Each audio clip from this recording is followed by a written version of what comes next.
Hey guys, Captain Dylan Hubbard here at Hubbard's Marina. You ready to win some free fishing trips? We're going to be giving away $1,500 in free trips, talking fishing, answering questions, and talking about the weather and answering your questions live during the show. That's right, it's Sunday night, y'all. Every Sunday night we give away a 5-hour half day for 2, a 10-hour all day for 2, a 39-hour trip for 1, and a Hubbard's Marina swag pack. Plus, we talk fishing, answer your questions, talk about the weather, tell you what's going on now, what's coming up, and more. Tonight's show, we got a lot lined up for you. We're heading off to Biloxi, Mississippi this week for our Gulf of Mexico Fishery Management Council meetings. We're going to talk a little bit about that.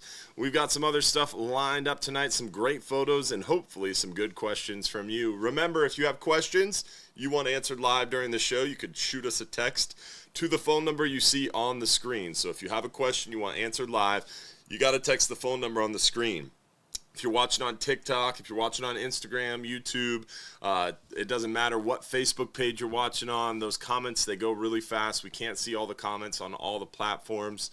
So the only way for us to see what you want us to see, what you want answered, is by texting us that phone number on the screen, your question. Also keep in mind, you want to win free stuff tonight. We're going to be giving away a lot of cool stuff we do every Sunday night. In order to have a chance to win, what you do is comment one time on the Hubbard's Marina Facebook stream. You can watch on TikTok, you can watch on Instagram, on YouTube, on Trovo, on Twitch, on Twitter, all the different places that we're streaming. But you do have to comment at least one time on the Hubbard's Marina Facebook stream in order to be eligible to win, entered to win. Then you have to watch the whole show live, because at random intervals we'll do these giveaways, and when we do a giveaway, you've got 5 minutes or less to text us your full home address. That proves you're watching live, and that makes sure it's fair for everybody. So you got to watch the whole show live, you got to comment at least one time on the Hubbard's Marina Facebook stream, and you got to pay attention, because you got 5 minutes or less to claim your free trip by texting us your full home address to the phone number on the screen if you're picked as a lucky winner. A lot of people are asking about the stars feature on Facebook. Randomly, Facebook seems to be having trouble with stars. A few content creators have randomly had it shut off, and seemingly it shuts off for us every weekend. It was working all week, and then all of a sudden it stopped again. So very frustrating on the stars situation, but hopefully Facebook will get its act together for next week. So I appreciate those who are asking about the stars, who want to try to send stars, but it is not functioning on Facebook, unfortunately. So no stars options tonight. We do want to make sure we give a shout out, though, to Gator Jim's Tackle. This show is brought to you by our friends over at Gator Jim's Tackle, 3301 Pinellas Point Drive South in St. Pete. If you haven't stopped by to see our friends at Gator Jim's Tackle, make sure you do so.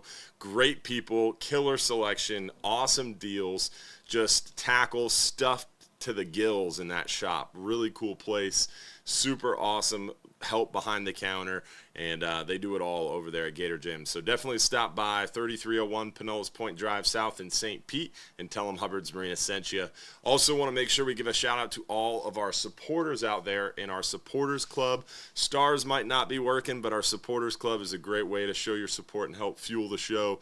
It's only $4.99 a month. It gives you private access to our private supporters group. We do behind the scenes stuff, a little bit more communication, and then on top of that, you get a little bit more advanced notice. We do some cool free stuff, and we do our supporters after show. So definitely check out the supporters group. It's a lot of fun. You don't want to miss out in there. And then finally, big news tonight. We have a new partner on the show. Innovative Pools has joined us. They are going to be a giveaway sponsor. So they are helping to do the giveaways for us and make the giveaways easier for us to do more frequently. So Innovative Pools and Spa has been building pools locally since 1987. They have over 10,000 pools to their name. They're a second-generation family-owned and operated business, and they bring forth the highest quality integrity to every pool design. They're innovating backyards. They have creative solutions. They do a lot to elevate each pool project. Definitely check them out. Again, innovativepoolsandspa.net. You can call them at 727-405-2994 for a quote.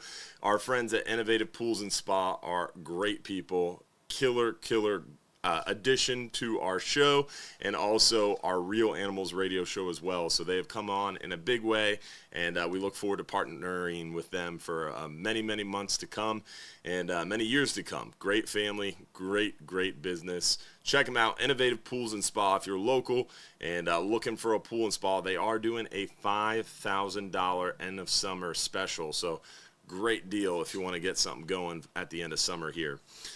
With that, we want to show you guys photos of what we've been catching. Let's launch right into what's going on now. Then we'll talk a little bit about the weather. Then we'll do some announcements. Then we'll get into your questions. So first things first, let's go over some photos and show you guys what we've been catching. Some really nice redfish action as of late on the bottom around the dock lights have been working really well. During the day, we're seeing those redfish around the oyster bars, mangrove shorelines. They're looking for a little reprieve from the heat, so any kind of shaded areas have been holding more of those redfish. Mangrove shorelines have been a hot area to look, especially during the heat of the day. Some dead bait working really well. Cut pinfish, cut threadfins, cut mullet. Surface poppers are a good idea in the early morning. You can see this gentleman was working the flats early morning, low light conditions. That's when those surface lures tend to work best. We're seeing some nice snook around the dock lights, bridge lights, artificial light sources. This full moon should make that a little bit more challenging, but a lot of bait moving in the passes. Look at that stud snook. Some really good action around the dock lights. Definitely some trout moving around. We're seeing some pretty good trout action despite the hotter water temperatures. Looking for those deeper flats, deeper edges have been the trick as of late. So good time to get out there and chase the snook. They really stacked back up into the pass this morning when the 39-hour trip was back, or excuse me, the 44-hour trip was backing in. We had a pile of snook underneath the dock. It's good to see them back. Behind Debbie, we had such stirred up water conditions, really murky water conditions. You couldn't hardly see into the water. And there wasn't much snook action to be had. Now water's starting to clear back up. Things are starting to get a little bit more normalized, and the fish are seemingly coming back to life. So we're pretty excited about that. Now let's move near shore and offshore and show you guys what we're doing a little deeper. Definitely some nice mangrove snapper action. Mangrove snapper biting so well, even Jose here is catching a few. So some nice mangrove snapper on the 10-hour. Nice little permit action on some near-shore artificial reefs from a buddy. Also, big red snapper offshore. We still got red snapper season open until end of day August 27th. So lots of red snapper action left, and we're still getting some big dogs. Seeing some 23, 24-pound fish. Really great opportunities to catch some stud red snapper still. That was the 23.4 or 23.5 pound fish. Really nice red snapper there. Even the 12-hour night has recently caught some really big red snapper, The last 12-hour night trip saw a lot rougher conditions than expected, but those who fished caught really good numbers of fish. Limits of mangrove snapper and even some nice red snapper were caught. Some big red grouper were caught and released. So the 12-hour night snapper did extremely well despite really nasty weather conditions, unexpectedly. This past Friday night they were calling 10 to 15 and 2.3 foot. It ended up being more like 3 to 4 foot and blowing 20. So that was a little bit tough.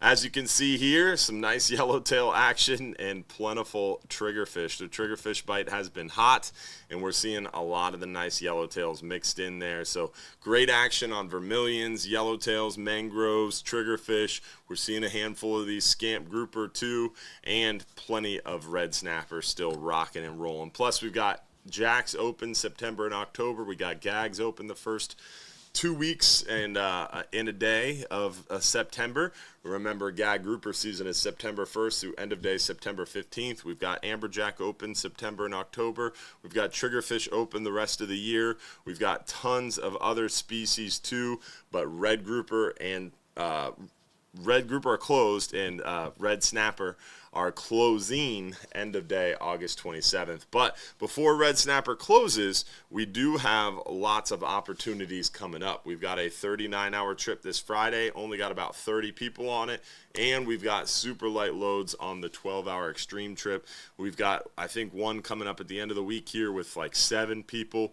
We've got Thursday trip, we've got a Friday trip, we've got a lot of 12-hour extreme trips. I believe like 4 or 5 of them left before the end of season on the end of day August 27th. So you still got some opportunities to hop on a 12-hour extreme and catch some red snapper along with big triggerfish, yellowtails, mangroves, vermilions. Also the 39-hour trip this Friday, still going to give you that opportunity for some last-minute red snapper as well. So get out there and take advantage of them for sure. All right, let's pop on over to hubbardsmarina.com and look at what the weather's doing. And we are going to take a peek if my mouse would work. And it is not working. I got no mouse. Josh is fixing it. Hold on, guys. There we go. Under fishing trips, you click weather links, and that's going to bring you up to our weather links page. On our weather links page, I always like starting over here in the wind finder forecast area, and you can see here we're looking at a pretty nice week of weather. We're getting out of that summertime pattern, though. The summertime pattern is 5-10 knots or less, flat, calm conditions, and super hot. We're starting to get out of that summertime pattern. We actually had our first cool front. I wouldn't say it was a cold front because all it really did was take the humidity out of the air. It really didn't cool things off too much, but the brief break from humidity and the little bit of a bumpy condition over the weekend, that was a cool front, cold front, low pressure, and it took the humidity out, and it was a nice little break there.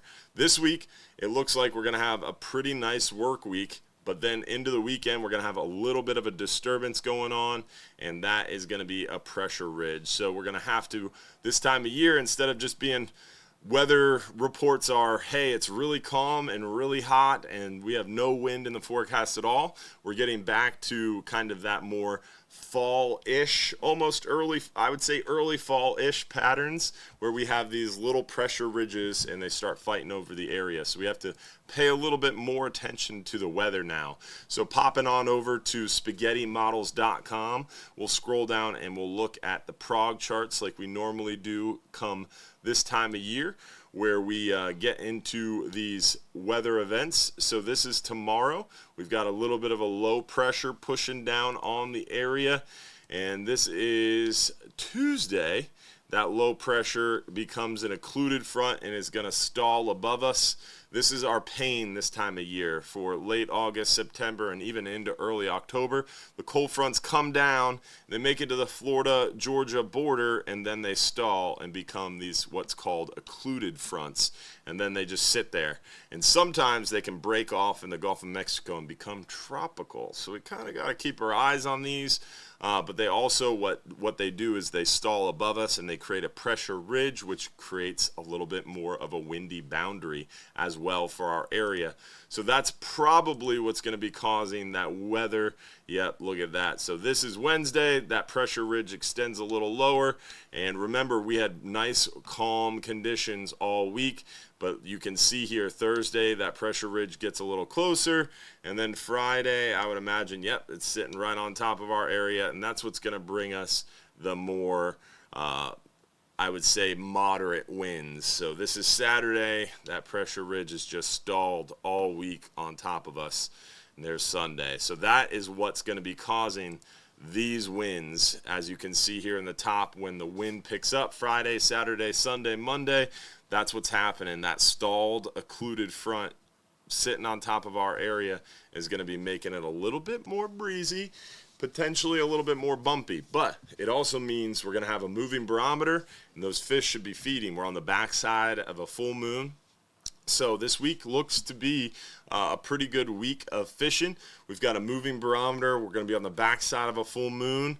A full moon is tomorrow, so most of the work week we're going to be on the backside of that full moon. And moving barometer, we've got cleaning, clearer waters. Things are normalizing behind Hurricane Debbie, so all the pieces are falling into the puzzle to make it a great week to get out there and capitalize on your last chance for those red snapper. Keep in mind as well, it's a lighter load time of year. Kids are back to school.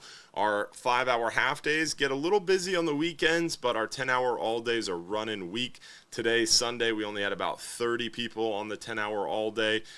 We've been averaging anywhere from 10, 15, 20, 25 people during the week. So super light loads on these 10-hour trips, the long-range trips. So good opportunities for you to take advantage of the lighter loads and get out there on the water. So we talked about what's going on now, what's coming up. We showed you the weather. We showed you what we've been catching. Now it's time for a few announcements, and then we're going to get into your questions. So if you have a question you want answered live during the show, got to text us your full home address, you got to text us your question to the phone number on the screen. We talked about the super light load extreme trips this week before red snapper season is closed. Want to make sure we emphasize that. We've got gag grouper season coming up September 1st through September 15th. Trips are already filling up. There's only a few spots left, so make sure you're capitalizing there. We talked about the seasons. We do want to talk a little bit about the Hubbard's Marina Tattoo. We've launched a new website page. Josh is going to show us that after our call with Cat and Mike. And then we'll talk a little bit quickly about our golf council meeting coming up this coming week. And then we'll get into your questions. So while we're on the phone with Cat and Mike, make sure you shoot us your questions to the phone number on the screen. What's going on, Cat and Mike? What up, big dog? How are you doing, buddy? I'm good, man. The Packers are fixing to be on TV, so life's good. I'm leaving for Louisiana in the morning, so life is good. It's all back. Football is back. Mike is happy again. It's going to That's start right. cooling Filming. down. We had our first cool front of the year. Things are just looking right in your life, huh? They are, buddy. Deer season's not far around the corner. Yeah, redfish schools are going to show up. I mean, redfish schools are already run. showed up, I thought, right? It's early. Well, we did have a couple of schools. I know there was a school up around Wheaton. There was a school out at Egmont I heard about. They haven't stayed put very long, which doesn't surprise me because they are a little early. Mm-hmm. So, I still expect a big push here. Probably not on this moon, but probably on the next one. Okay. We should get a bigger push. So everything's been a little early this year. So yeah, spring was early. Summer was early. It's a little early. A little early for a cold front. A little early to see schools of redfish, but I'm not going to complain. We'll take it. Yeah, it's definitely starting to look like those early fall patterns are settling in. Earlier, we went over kind of the weather report this week, and it looks very much fall-ish already with stalling frontal boundaries and all that good stuff. So starting to get a little excited for that reprieve in the heat. It won't be a bad thing. No, I think it's that bait finally kind of pushed back in from offshore because of all that fresh water we got from Debbie, so that showed up. Yep. There's just a lot of Beth and I were on the water yesterday afternoon. There was bait all over the Skyway Bridge. The birds were going crazy, so that's a real good sign. So things are getting back to normal after the storm. We had that front, the humidity. I was out cleaning the boat up, kind of getting things ready for the haul to Louisiana tomorrow. And, it was hot out, obviously, but it wasn't as hot as it had been. Yeah. So, I mean, it's, man, that's a beautiful thing, especially this time of year. If we can get a little bit of a break in August, even if it's only for a week or 10-day stretch or something, that's a bonus. So we'll take every bit we can get. Every little bit we can get. Amen to that. Yeah. Finally, some breaks. Yeah. And So we've been seeing the mangrove snapper firing off inshore. Did you get a chance to go look at those things? You know what? We kind of talked about that today. I'm not sure that snapper bite was as good this year as we've seen it in the past. I mean, it was okay. There was a lot of fish, I think. But I felt, at least for me, they were, and we had some days where we caught some, but it wasn't as good as I expected it to be. Yeah. And I don't know, maybe that was the early fry hatch we got. It just seemed like wherever we found our snapper, there was a lot of fry bait around. That makes them a little finicky because there's so much food in their world.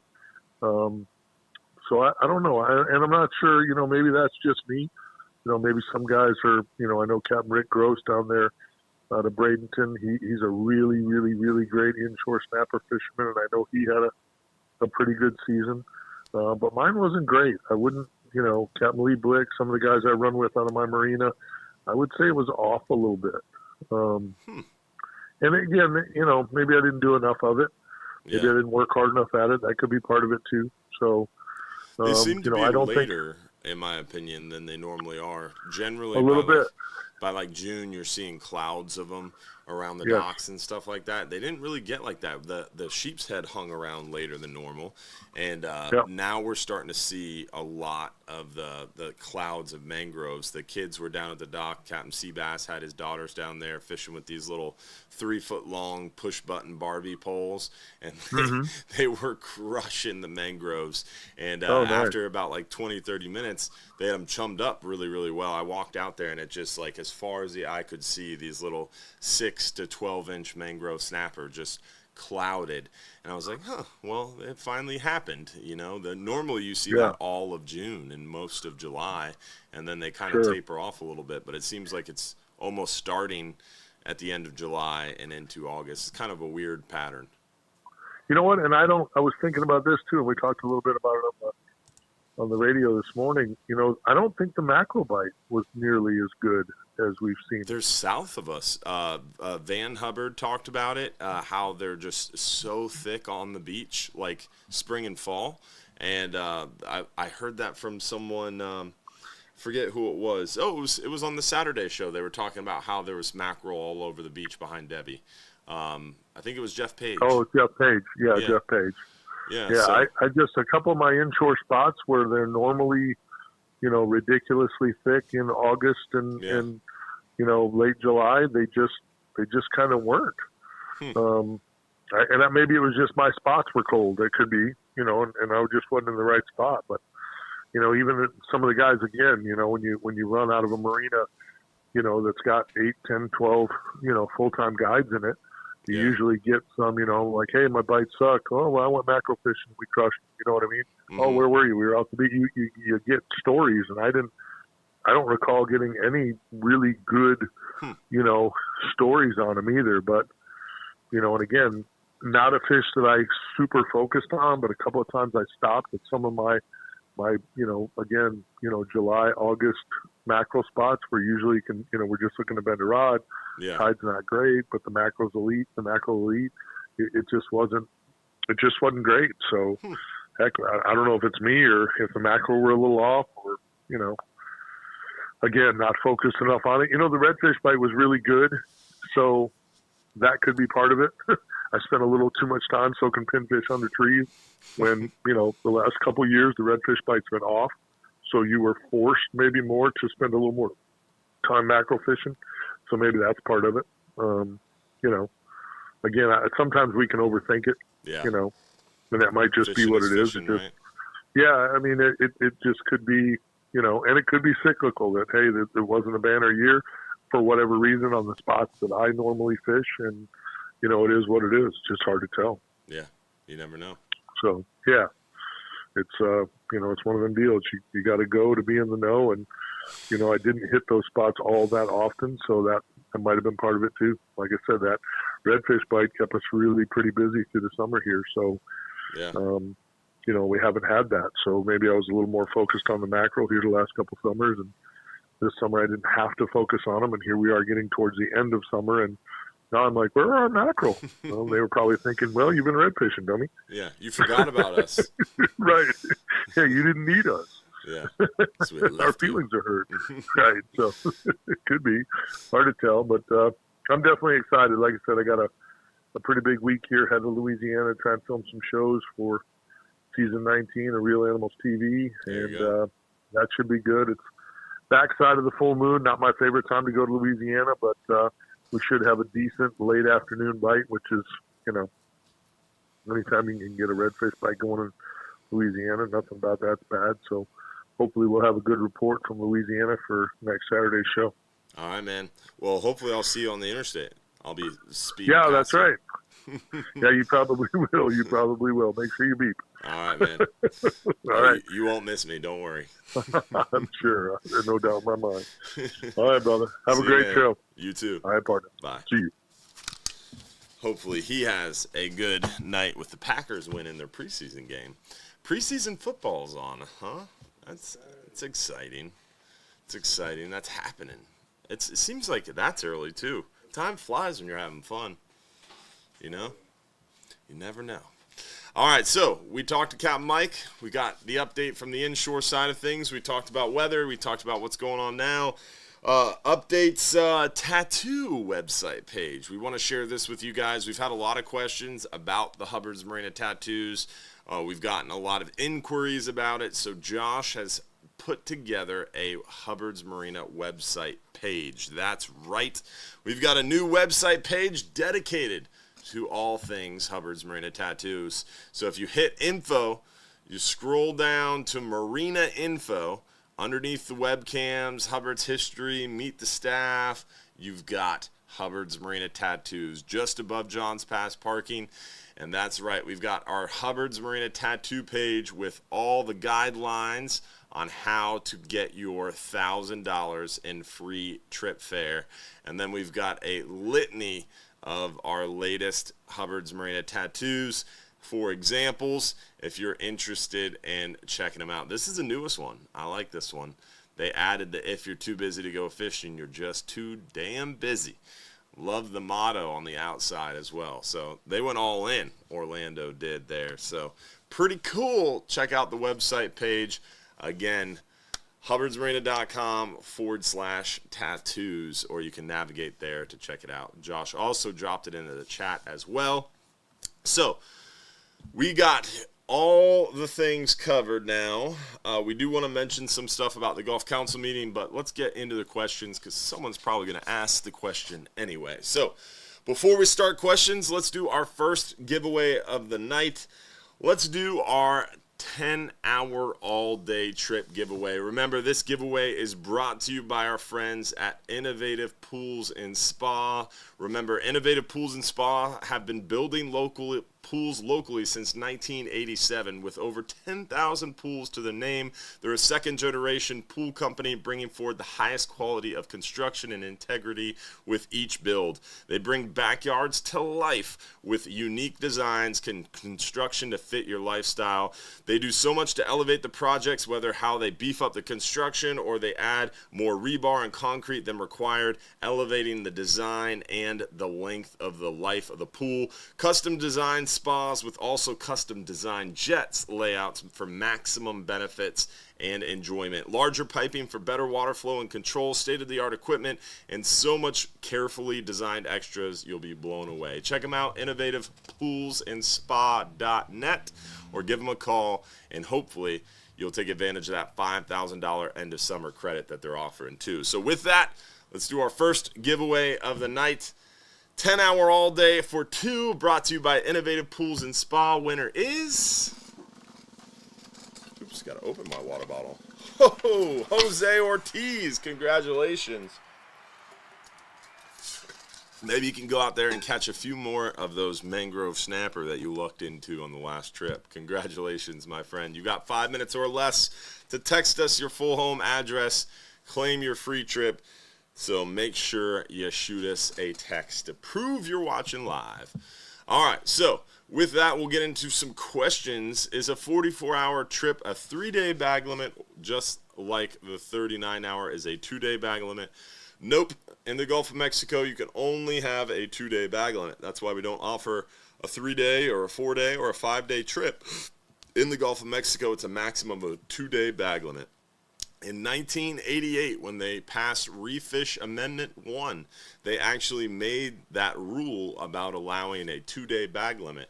And it specifically mentioned back in 1988 the boat in Madeira Beach that offered overnight trips. So they actually made federal law based on how we operate our trips. When we were doing research for the trip issue and the bag limit issue that came up recently.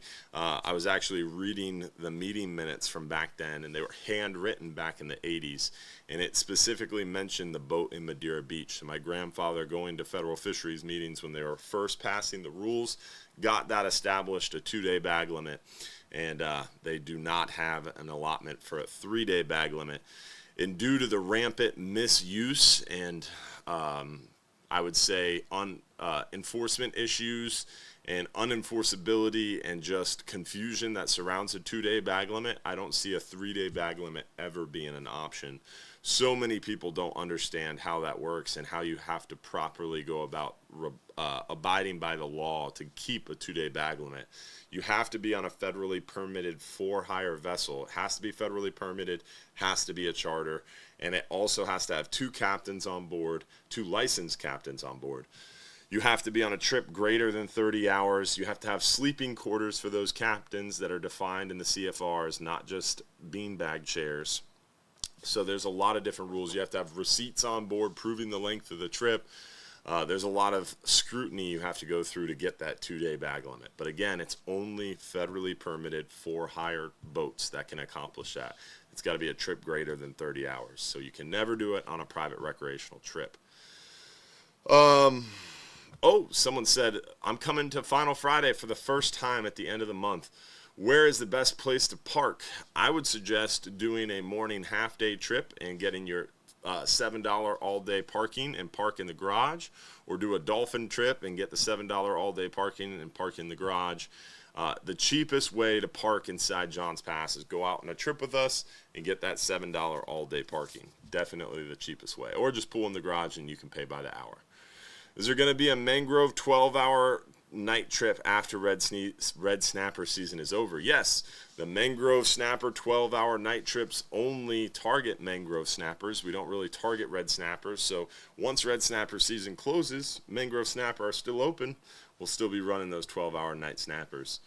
Where are the snook at? I fish from the shore in Pinellas. So definitely, I would say behind Debbie, the snook bite kind of got messed up, especially if you're shore-based. But now we're starting to see them really resurge. This morning, like I said, they were back with a vengeance inside the pass. When fishing a fish finder rig, what is the name of the knot you tie to the hook when it's not your famous double snell rig? It's the same knot that I tie to a swivel.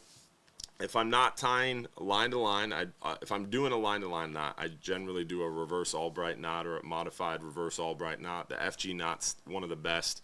The Albright knot is the best, but it takes a lot of time and some special the PR bobbin knot, not the Albright knot. PR bobbin knot is the best knot for line to line, but it takes a lot of time and a specialized tool. FG knot would be really close second, not as complicated, doesn't require the tool. The reverse Albright is just one of my favorite line to line knots. It's quick, it's easy, and it's very strong. Then if I'm tying on a swivel or any sort of terminal tackle, I use what I call a nail knot. And that is on our website. If you go to hubbardsmarina.com, I'll show you here real quick. If you go to hubbardsmarina.com and you click fishing trips, under fishing trips, scroll down to fishing video links, and then hit fishing tips and tricks. That's going to bring you to our fishing tips page. There's a bunch of videos here. So you have nearshore and offshore tips. Then you scroll down and there's rigging tips. There's a video on how to tie a double snell rig, and then there's a how to tie a uni knot, which is a line-to-line knot, and then there's a how to tie a PR bobbin knot, and there is a, somewhere in here, how to tie a nail knot. I believe so. Oh, is it right here? Oh, perfect. There's how to tie a nail knot. Super easy, super fast, really simple.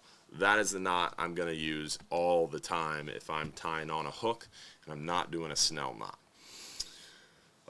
By any chance, can you bring a cooler with snacks? Definitely, you can bring a cooler with snacks on any of our trips, for sure. As long as you don't have any guns, drugs, glass, alcohol, and no bananas, you're good to go.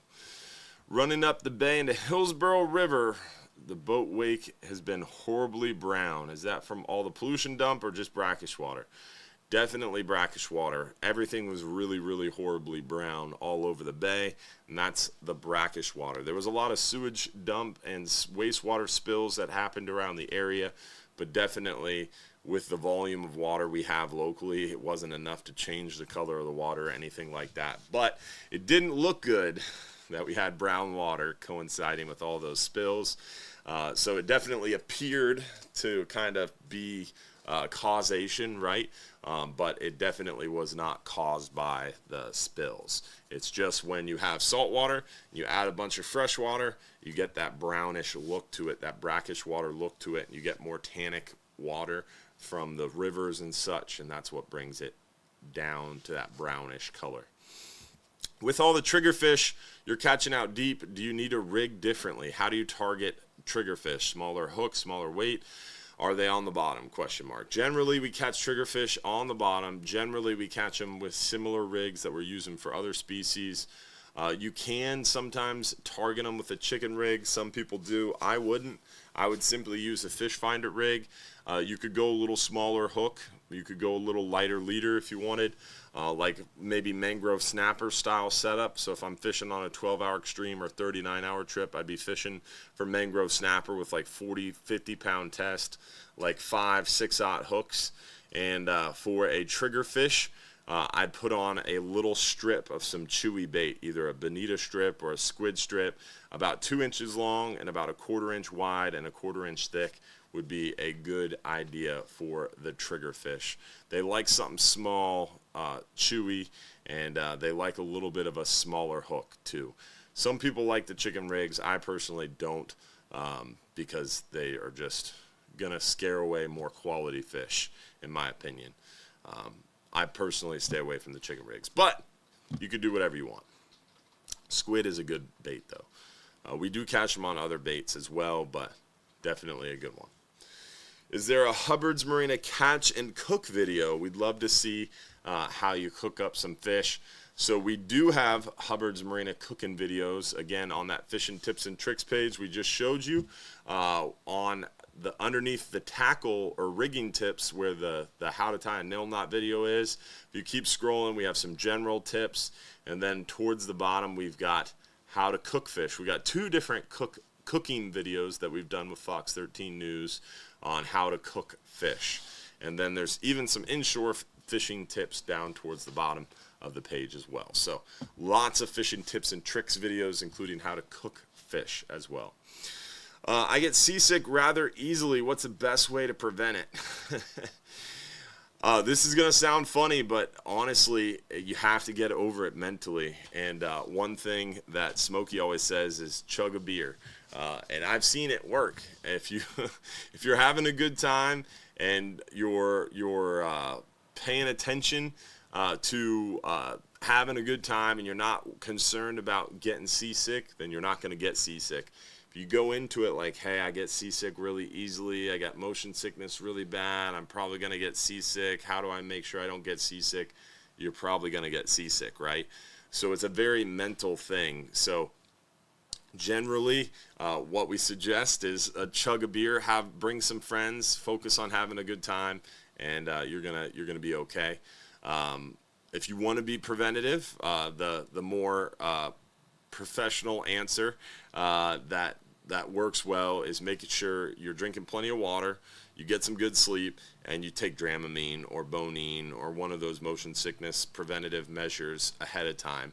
You want to get any of that into your bloodstream. What a lot of people do wrong is they will just take Dramamine like the morning of a trip or like an hour before the trip. That's not going to help. You want to take Dramamine the day before, get it into your bloodstream, and then make sure you take it right before you get on the boat, maybe a half dose, and then you want to make sure you pay attention because a lot of that's like you got to take it every 4 to 6 hours.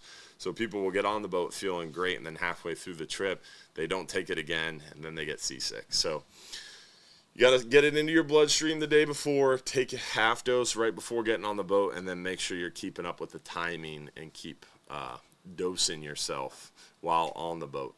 But also, like I said, chugging beers do help. If you have a good time and you're focused on a good time and you're not worried about getting seasick, then you generally can keep your mind off it. You won't get seasick. Very mental game, for sure. I'm trying to minimize the amount of tackle to bring on the 12-hour extreme trip. How many of each 6 ounce to 12 ounce lead should I pack? Is 3 enough of each? Yeah, you can. I mean, a 6 ounce lead's not very big, right? So you're not going to take up a ton of room if you want to bring 6 of each. I would bring mostly 6s. So like I'd probably bring 4 to 6 6s, maybe 4 8 ounces, maybe like 1 or 2 10 ounces. If you need maybe 1 12 ounce and bigger, you don't need a bunch of them. Generally, we're fishing 6 or 8 ounce leads. Most of the time, 8 ounce leads on a 12-hour extreme. Not really much above that. And then if we need much above that, we generally are going to move areas because the current's going to be kicking too much. All right, next question. Let's see what we got here. Let's see. Remember, if you do have a question, text us at the phone number on the screen. We can make sure we get your questions answered. Let's see here. What other questions do we have? For the birthday trip, does it have to be the day or can it be in that month? The birthday trips, it's a free trip, so it does have to actually be the day of your birthday. We have that on the website as well. If you have questions on the birthday trips, if you go to the website, click info, click Marina info, scroll down, free birthday trip. It's right here. It outlines all the rules and all the different things. It's something free, so hopefully it's a positive thing, but some people really like trying to bend that and meld that, and we've, in order to try to keep it fair for everybody, we have to be a little bit strict. Last week you talked about catching live bait before going out on a 39-hour trip. Please go over that again. The 5-hour half-day trip goes out before the 39-hour trip. So what a lot of people will do is they'll come early. They'll get on that 39-hour or on that 5-hour half-day trip, and they'll catch some of those white grunts or gray snapper, as we call them, or porgies, or sand perch or Gulf perch, as we call them, squirrel fish, lizard fish, and spot tails. And they'll take those smaller fish, they'll put them in the live well, and then they'll take them when the boat gets back and put them into their live well for the 39-hour trip. Then you have some nice, bigger, select live baits. It's a great idea for big red snapper. It's a great idea for big gag grouper. So you can call and book a 5-hour half day before your 39-hour trip if you're wanting some really big live baits for sure. But it's time to do another giveaway. We did our 10-hour all-day trip brought to you by Innovative Pools and Spas. Now let's go ahead and do our 5-hour half day for 2 guests. 5-hour half day for 2 guests. Lucky winner is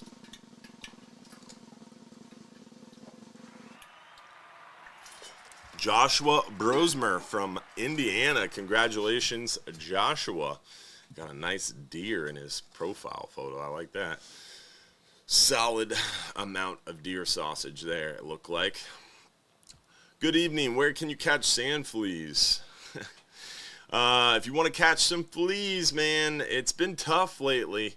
The sand flea game has been difficult. Red tide kind of made it a little bit challenging, so we didn't see quite as many sand fleas along our beaches as of late, but they're starting to come back. They're starting to make a comeback. You get a little sand flea rake, you go out to the beach and just start hunting for them. And generally, if there's not some in the area, you move down another 20, 30 yards. Just keep skipping down the beach till you find them. But yeah, using a little sand flea rake is a good idea. Why are they opening up gags? This is a great question. I laugh, but it is a great question. I laugh because I get in an argument about this a lot. So someone brought up, why even bother opening up gag grouper? Don't you think they should just keep it closed since it's such a short season? It's like a smack in the face, don't you think? I think it is like a smack in the face. It is frustrating. But no, even if it was 2 days, even if it was 1 day, it's very important that you keep the season open. If you lose fishing mortality, directed fishing mortality from our recreational fleets, you lose a whole half of fisheries science. Remember, in order to get good science about our fishery, you have to have fisheries independent science and you have to have fisheries dependent science. If you totally close the fishery, even though it's a really short season and a really small amount of fish because of a payback and because it's in a rebuilding program, and that's why we have a short season, if you totally close the season, you're losing an entire leg of your fisheries science. You've got fisheries independent science, you've got fisheries dependent science. So if you say, hey, if the fishery's that bad, just close it totally down. Mahoney says that all the time, and it drives me crazy. It's like, dude, you don't understand that if you just close the fishery, you're going to cripple us in the long run. Yeah, all right, I see it from the point of view of if it's really that bad, it should just be closed. I get that. It makes logical sense. But what you're not understanding is without fisheries independent science, without fisheries dependent science, all of a sudden, now you don't have the science you need to prove the fishery is improving. I strongly, personally feel that gag grouper is much better than they say it is. Remember, our gag grouper assessment that they're managing us on is using a terminal year of data of 2019. That means our most recent gag grouper stock assessment is using data from 2019. So that means most likely what we've all seen on the water since 2019 is the number of gag grouper have significantly increased. The population is healthier. We're seeing more of them in more areas and in more sizes. So hopefully, my hope is as they do more science and that science gets updated and they do another stock assessment, it's going to pick up the latest years of data and the latest trends in science, and we're going to see an increase in the fishing quota, which allows us more fishing access. Those seasons get longer. So we really want to keep these seasons open, even if they're a day, even if they're 2 days, even if it's 1 day or 3 weeks or whatever it is. We want to argue and fight hard to keep the fishing mortality there from directed recreational effort, because without fisheries dependent science, you lose the ability to keep your thumb on the pulse of the fishery, on the health of the fishery, and know where that fishery is going. Because what do you get from fisheries dependent science? You know catch per unit of effort, you know how many people are fishing, how many trips they take, what they're landing, and what they're discarding. Those are the 5 pieces of that fisheries dependent science that allow us to keep the pulse of the fishery and know where the fishery is going. You take those 5 data points from fisheries dependent science and you add it against fisheries independent science, like our camera studies, like the bottom long line index, like the CMAP trawl surveys, like a lot of these random stratified sampling studies that they do with FWC. You add all that together and you have a really good idea of where I shouldn't say a really good idea. You have a better idea of where the fishery is and where the health of the fishery is. So we want to make sure the season stays open for that reason. And I could get more technical.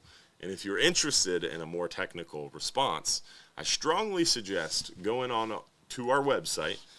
Again, another great website page Josh built. If you go to hubbardsmarina.com, click Fishing Trips, scroll down to Fishing Trip. Is this it? What are you looking for? The Fisheries Management page. Oh, it's under More Info. So click Fishing Trips, click More Info, and then go to Fisheries Science and Management. And this website page is where Josh has put all the different videos that we've done. So there's a stock assessment specific video that explains how stock assessment works. There's also a specific video on fisheries independent data collection. There's a lot of really in-depth videos here. So if you're interested in how fishery science works, how fishery management works, this is a great page to dive deep on that and really nerd out with me. So if you're interested, it's right there on our website. Hit Fishing Trips, hit More Info, then Fisheries Science and Management. All right. I wanted to know, do you guys still offer the slow pitch jigging trips? And if so, what are the dates, price, and how long? Love that. Love your interest. We don't do the slow pitch jigging specific trips anymore because the reason why is a lot of our slow pitch jigging anglers really enjoys getting on the normal trips and slow pitch jig fishing with other bait fishermen. So we have done away with the slow pitch jigging specific trips, and people just do the slow pitch jigging style of fishing on our 12-hour extreme, on our 39-hour, on the 44-hour. It's a very common thing. We have some jig fishermen that specifically jig fish almost the whole trip. Some switch back and forth. It's definitely a cool option. Will the Florida fishermen be running 5-hour trips on Fridays in September? Remember, the Florida fisherman is always going to be running the 5-hour half day on Tuesday and Sunday. And on Friday, it's always going to be on the friendly fishermen. So if you're going on a 39-hour trip on a Tuesday or a Sunday, and you decide to do the 5-hour trip before, then you're going to be already on the 39-hour trip. So when you load in the morning, you load a little earlier, you get all your stuff on for the 39-hour trip, and you stay on that boat for the 39-hour. When you get back from the 5-hour, you do have to get off the boat with your body. You can leave all your gear on the boat, but you do have to stay on the boat yourself.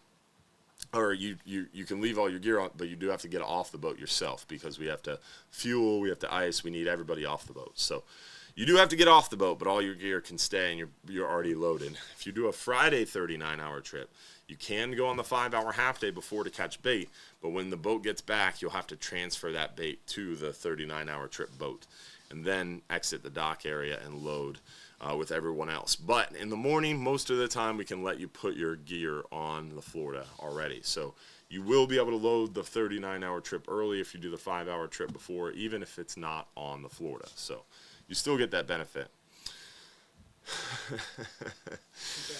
That's a good one. Captain Jim Green said, why is Destin the best place in Florida?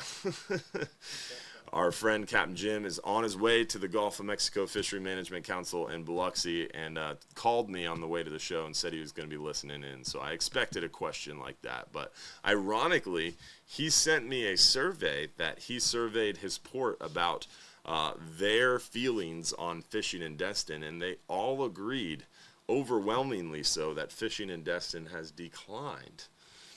So I would say you've proven the point for me, Jim, that Central West Florida is better than Destin.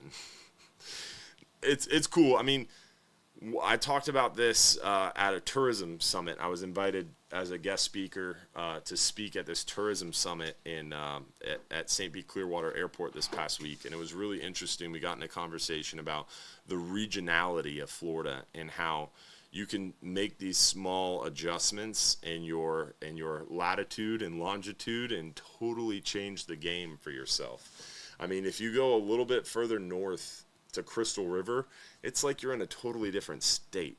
Such a unique area with the springs and the rivers, and it's super shallow. You got these grass flats 5 miles offshore. And then you go a little bit further north, you got these big boulders offshore. It's super rocky.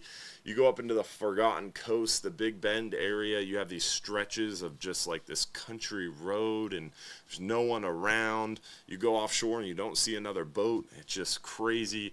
Then you get over there into like Panama City area. It's a totally different fishery, totally different style. You get a lot of big pelagics off the coast. You can kind of skip over Destin if you want, and then you keep, I'm just kidding. It's just, there's so many different parts of Florida, is what I'm saying, and they all have different feels, different vibes, I guess you could say. I don't like using that phrase, but it really does. It's unique, and that's why I love our state. You go to the Keys, it's like a different country. Fort Myers, you go to southeast Florida, it's totally different. Each fishery is different too. The topography changes, what they target changes, how they target those fish changes. So every part of Florida is just so unique and so different, and that's what's cool. So I would recommend checking them all out, but Central West Florida is going to be the best of the best. But there are other ones to check out as well. Do you guys run, this is ironic, do you guys run trips year-round? Yes, unlike Destin, which closes down for like 5 months out of the year because they just don't fish all year. We fish year-round in Central West and Southwest Florida. 24/7, 365, we fish all year round, which is also something we talked about at that tourism summit.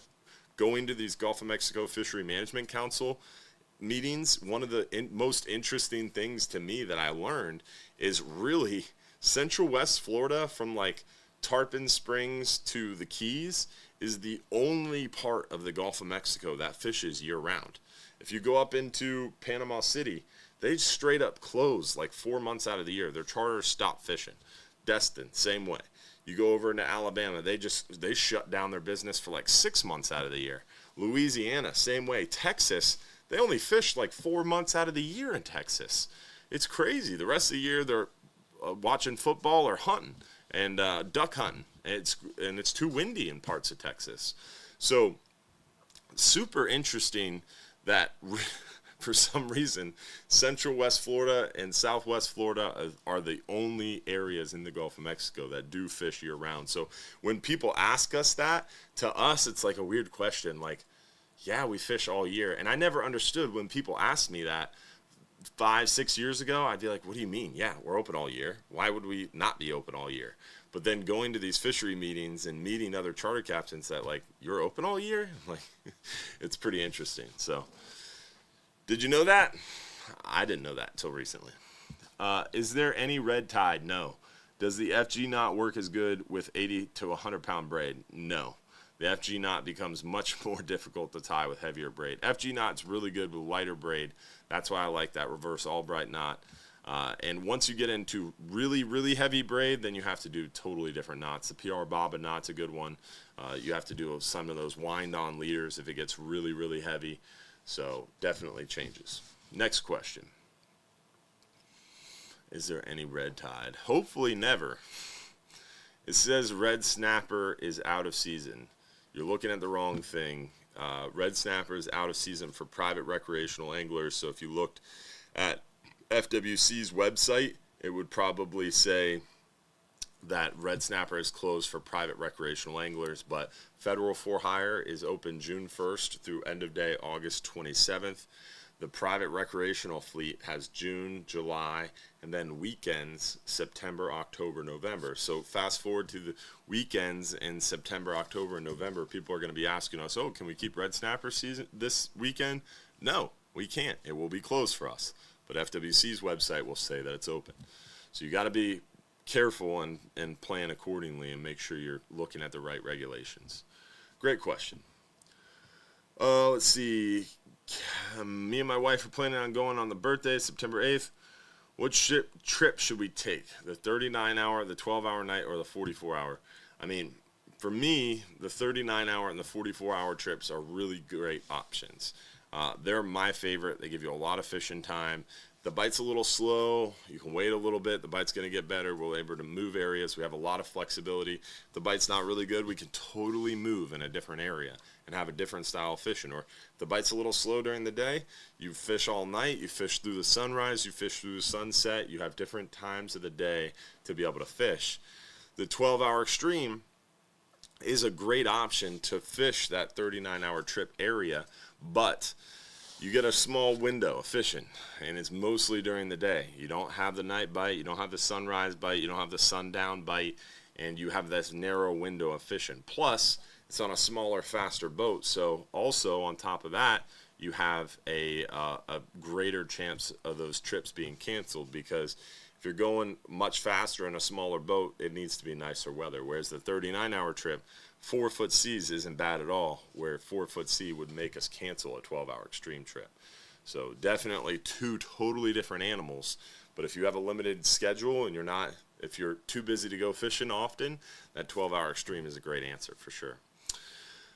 All right, so let's do another giveaway. We've got our Hubbard's Marina swag pack giveaway to do. Then we will give away the 39-hour trip and wrap things up. So we'll do the swag pack giveaway. We'll answer a few more questions, and then we'll wrap up the show. So swag pack giveaway goes to...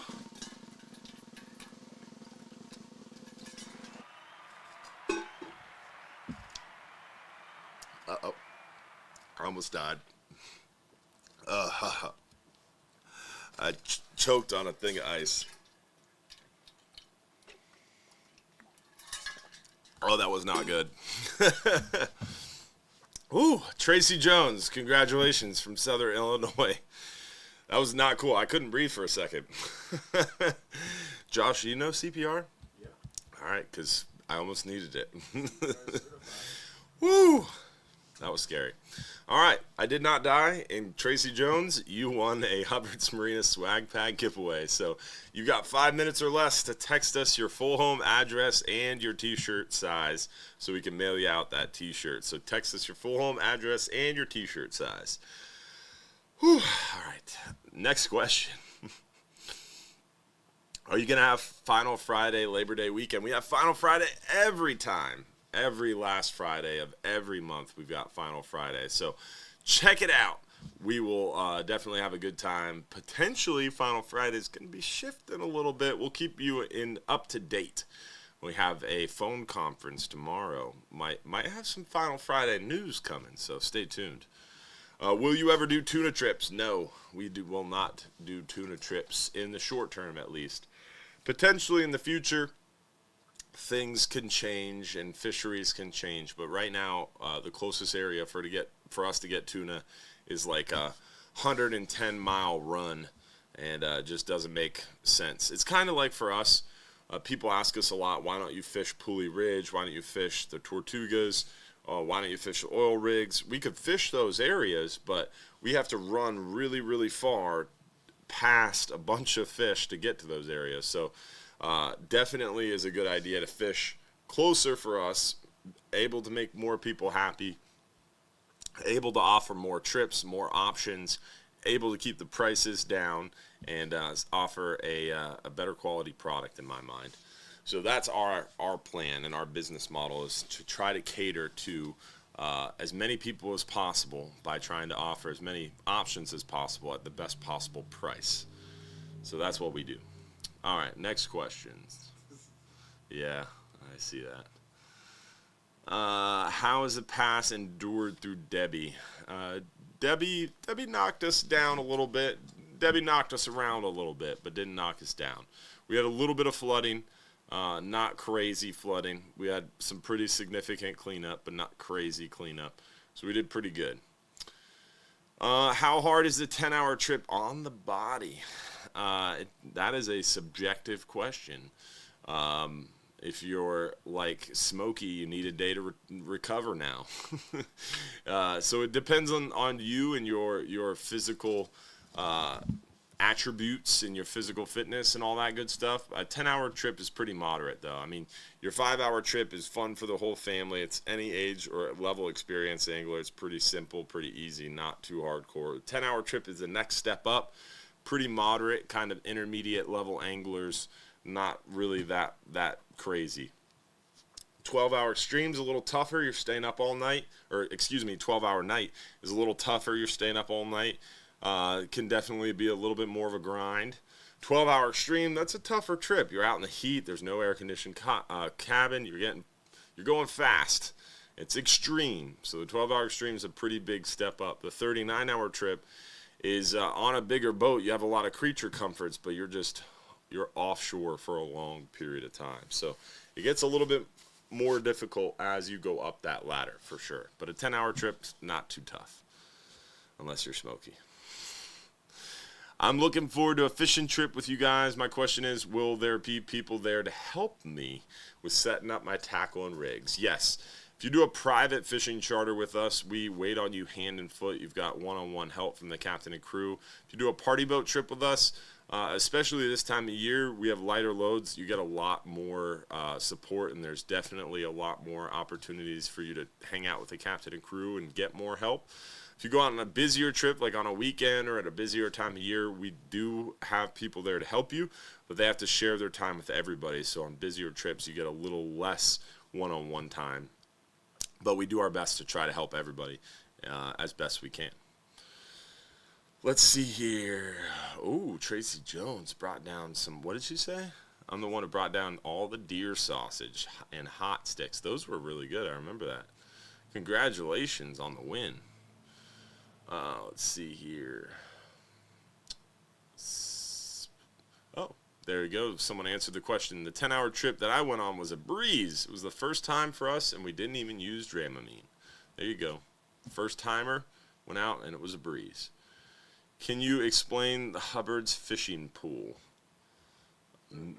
I guess they're talking about the jackpot. So it's biggest fish. It's kind of hard to explain because the captain of the trip will set that up, and every trip they could be a little different. Also, the seasons make them a little different. Like right now, the 39-hour trip will have a biggest red snapper jackpot. Then if there's a lot of people on board, we'll have a biggest mangrove or a biggest other snapper and a biggest grouper, because we have scamp grouper. But if there's not a lot of people on board, we'll have biggest fish that's not a red snapper, and then we'll have biggest red snapper. So it's kind of up to the captain to decide, and it's also depending on how many people enter the jackpot. If a lot of people enter the jackpot is really large, then sometimes we split it up into a couple different categories. If it's a smaller jackpot in finances, then we'll do like the biggest red snapper only. So it depends. What's in the Hubbard's Marina swag pack? That is a great question. I feel like Lori will stuff it full of a variety of things, but generally it's a hat and a t-shirt. We used to throw in a calendar, but we don't have any calendars anymore. Lori just kind of loads it up with assorted items, but generally it's a hat, t-shirt, and some other things that Lori decides to throw in there. Hubbard's Marina swag pack wise. Is that it? We answered all the questions. Well, we're out of time anyway, so hopefully you guys enjoyed the show. Hopefully we'll see you next week. Next week we're going to be talking all about that Gulf Council meeting. Again, heading out to Biloxi, Mississippi tomorrow morning early to talk at the Gulf of Mexico Fishery Management Council. Hopefully we might hear some news about red grouper. Remember, our Wave 3 data should be through QA/QC, so we should hear what our red grouper landings, at least preliminarily, were.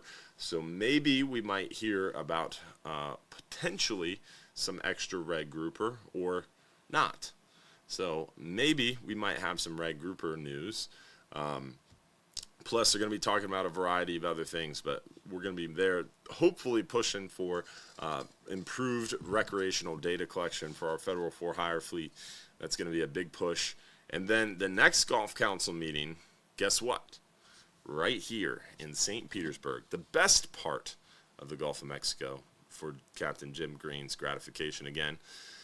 Yes, in November, the Gulf of Mexico Fishery Management Council meeting will happen here in St. Petersburg. And you know what's on the agenda that I'm going to need your help with is going to hopefully put an end, a stop to the 20-fathom closure. So that 20-fathom closure in February and March, where we're not allowed to keep red grouper outside of 20 fathoms or 120 foot, we want to end that.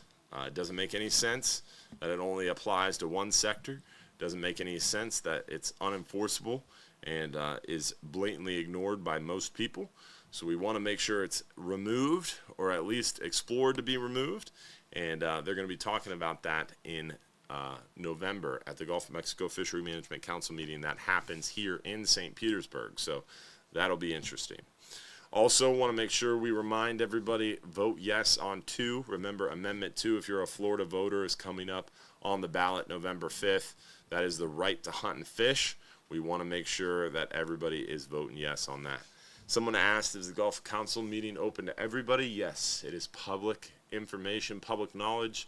You can tune in virtually. So if you wanted to attend the meeting that's happening in Biloxi, you can actually tune in virtually through the Gulf of Mexico Fishery Management Council's website, or you could show up, and when they're here in St. Pete, anybody can walk right in. It's open to the public. You are a stakeholder. You are a fisherman or fisher lady in the Gulf of Mexico. Environmental groups show up. Recreational fishermen show up. Private recreational fishermen, federal for-hire recreational fishermen, charter fishermen, commercial fishermen. Anybody and everybody is welcome. So you can make sure you vote yes on 2. Check out the Gulf of Mexico Fishery Management Council website. Hopefully we'll see you next week and every Sunday night right here at 7:30 p.m. for another episode of the live stream show. Thank you for being a part of our Hubbard's Marina family. And don't forget, if you're too busy to go fishing, you're just too darn busy. Let's see who won our 39-hour trip for one lucky winner. 39-hour trip for one lucky winner goes to bum bum bum John Adams, Memphis, Tennessee. Congratulations, John. you are the lucky winner. You got 5 minutes or less to text us your full home address to the phone number on the screen. Hopefully, we'll see you guys next week. If you're a supporter, we're going to do a on-the-road supporters after show. So tune in here probably around like 8:50-ish, and we'll have that supporters after show rolling. So hopefully you guys had a good time tonight. Hopefully we'll see you next week. Don't forget, if you're too busy to go fishing, you're just too darn busy. Thanks for watching.